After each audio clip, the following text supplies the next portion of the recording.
उससे जुड़ी हुई अपडेट आपको दे देते हैं। आपको याद होगा प्रधानमंत्री मोदी की सुरक्षा में जो चूक हुई थी पंजाब में, उस मामले में कार्रवाई हुई है और 9 अफसरों पर ये गाज गिरी है। पंजाब के ऐसे 9 ऑफिसर्स हैं जिन पर कार्रवाई की गई है और एससी पैनल ने रिपोर्ट पंजाब सरकार को भेज दी है।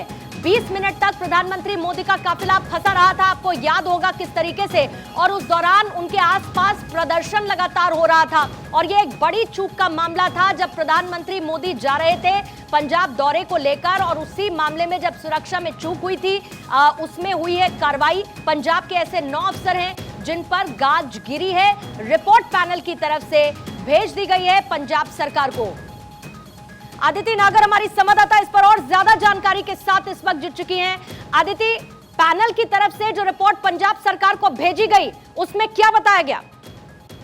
देखिए, हफ्ते की शुरुआत में केंद्रीय गृह सचिव अजय भल्ला ने पंजाब के मुख्य सचिव विजय कुमार जिंजुआ से कार्रवाई की रिपोर्ट जमा करने को कहा था, और जब वो रिपोर्ट जमा हुई उसमें दोषी अधिकारियों के नाम आए हैं और उसके खिलाफ कार्रवाई, और बड़े नाम इसमें शामिल हैं। आपको बता दें कि chief secretary Aniruddh Tiwari, Punjab DGP S Chattopadhyay और एसएलपी हरमनदीप सिंह और तब के डिप्टी आईजी सुरजीत सिंह दोषी पाए गए हैं। आपको बता दें कि बड़ी चूक वाला मामला था। उस समय की बात थी जब कांग्रेस की सरकार थी पंजाब में और प्रधानमंत्री गए, और उस समय किसानों का मुद्दा भी बहुत ज्यादा गरमा हुआ था। ऐसे में प्रधानमंत्री की सुरक्षा में चूक हुई थी और उसके बाद भी राजनीति कम नहीं हुई, और ये कहा गया कि प्रधानमंत्री के साथ जब उस समय उन्होंने कहा कि मैं बच के लौट आया हूँ। आपको एक बार बता दें कि 5 जनवरी 2022 को पंजाब दौरे पर गए थे, तब बठिंडा जो हाईवे था अड्डे से लेकर हुसैनीवाला जाने के दौरान उनका काफिला एक फ्लाईओवर पर आधे घंटे तक फंसा रहा था। वो दिन था जब ये पूरा हादसा हुआ।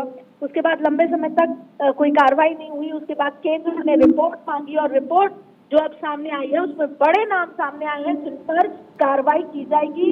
लैब्स को लेकर, इग्नोरेंस को लेकर कार्रवाई की जाएगी। और आपको बता दें कि इस सुरक्षा में 8 आईपीएस हैं, 11 आईएएस अफसर पर एक आईएएस अफसर है बात की जगह, और 8 आईपीएस अफसर है और 1 आईएएस अफसर है जिन पर गाज गिरेगी। और बड़ा एक्शन लंबी समय तक हुआ, लेकिन 8 आईपीएस ऑफिसर इसमें मौजूद है और 1 आईएएस अफसर इस पूरे उसमें मौजूद है।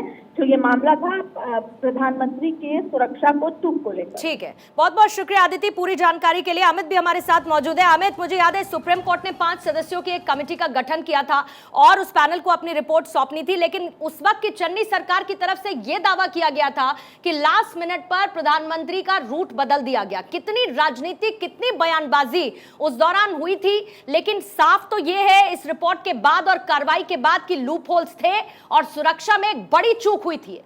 बिल्कुल, और सुरक्षा में बड़ी चूक का मामला तब सामने आया था जब प्रधानमंत्री का काफिला जहां जिस फ्लाईओवर पर रुका था उसके आगे जो कॉन्फिडेंशियल रिपोर्ट आई थी होम मिनिस्ट्री को, उसमें साफ कहा था कि किसानों का एक बड़ा जमावड़ा था। किसान थे या कौन से, लेकिन लोगों का एक हुजूम था जो हो सकता है कि वो कुछ और अपनी तरह से हरकत ना करे। इसलिए प्रधानमंत्री को एसपीजी, चूंकि प्रोटेक्टेड होते हैं प्रधानमंत्री, और उनको रोका गया, उनके काफिले को रोका गया और वहां से उनको फिर वापस किया गया। तो ये एक बड़ी बात थी। राजनीति की बात अलग हो सकती है पूर्णिमा, क्योंकि विभिन्न दलों की सरकारें रहती हैं, लेकिन वो देश के प्रधानमंत्री थे। देश के प्रधानमंत्री देश में अगर नहीं स्वच्छंद रूप से घूम सकते हैं तो फिर कहां घूम सकते हैं? ये सबसे बड़ा सवाल उस समय चन्नी सरकार पर आया था जो कांग्रेस के मुख्यमंत्री थे, और उसी एकमात्र वजह से उनकी बहुत ज्यादा किरकिरी हुई थी। बाद में कांग्रेस के दिग्गज नेताओं को उस विषय में संज्ञान लेना पड़ा कि आखिर ऐसा क्यों हुआ। उस समय के जो डीजीपी थे तत्कालीन, उनको इस विषय में गृह मंत्रालय ने बुलाया था, पूछताछ हुई थी कि आखिर लॉ एंड ऑर्डर का जो मसला है वो आपके हाथ में है। फिर प्रधानमंत्री की सुरक्षा में ऐसी चूक क्यों? क्योंकि रूट प्लान तो पहले से बना होता है। वो एसपीजी जो है स्टेट के सीआईडी के साथ साझा करती है कि इस रूट से प्रधानमंत्री जाएंगे, वो बहुत कॉन्फिडेंशियल होता है, लोगों को पता नहीं होता है। फिर ऐसी चूक क्यों हुई थी?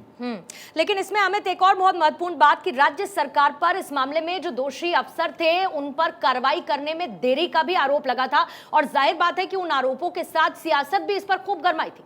बिल्कुल पूर्णिमा, और सबसे बड़ी बात है कि आप मुख्यमंत्री उस वक्त के ही अगर तमाम अधिकारियों पर कार्रवाई करते तो शायद इतनी किरकिरी नहीं होती उस वक्त के मुख्यमंत्री की। उन्होंने नहीं किया, उन्होंने एक तरीके से इसको राजनीतिक रंग दिया कि प्रधानमंत्री हाथ हिला रहे थे, लोग वहां नहीं थे। तो ये एक तरीके से अपनी राजनीतिक फायदे के लिए आप मजाक तो उड़ा सकते हैं, लेकिन सुरक्षा का जो हवाला है वो सबसे महत्वपूर्ण होता है, क्योंकि इसी सुरक्षा के तहत आपने देश के कई प्रधानमंत्री के ऊपर ये ऐसे हमले झेले हैं। और उसके बाद ये एसपीजी प्रोटेक्शन एक्ट बना, जिसके तहत प्रधानमंत्री को मुख्य तौर पर एसपीजी की सुरक्षा दी जाती है। उनके आगे उनके पीछे जो होती है वो स्टेट की पुलिस रहती है, सीआईएसएफ की टुकड़ी चलती है। तो कुल मिलाकर जब ऐसे व्यक्ति जो सबसे ज्यादा सुरक्षित व्यक्ति के तौर पर भारत में हो और उनकी सुरक्षा से खिलवाड़ हो, तो उस वक्त की जो मौजूदा सरकार थी उनको वहां के जो लोग थे, इसमें ऑफिसर थे शामिल, उसको उसी वक्त दंडित करना चाहिए था। और ये अगर हो जाता तो शायद ये मामला इतना बड़ा होता भी नहीं। लेकिन वहां राजनीति हुई, जिसकी वजह से गृह मंत्रालय को इसमें, क्योंकि प्रधानमंत्री का मामला था, गृह मंत्रालय का हस्तक्षेप जरूरी था और गृह सचिव ने तुरंत इस विषय का संज्ञान लिया और रिपोर्ट मांगी थी। उस रिपोर्ट के आधार पर आज लोगों के ऊपर कार्रवाई हो रही है। बिल्कुल, और जो नाम दिए गए तत्कालीन मुख्य सचिव अनिरुद्ध तिवारी, पुलिस प्रमुख एस चट्टोपाध्याय और बाकी शीर्ष अधिकारियों को चूक के लिए जिम्मेदार माना गया था, और जिसके बाद इन तमाम लोगों पर, तमाम अफसरों पर कार्रवाई की गई। अमित, बहुत बहुत शुक्रिया आपका जानकारी देने के लिए।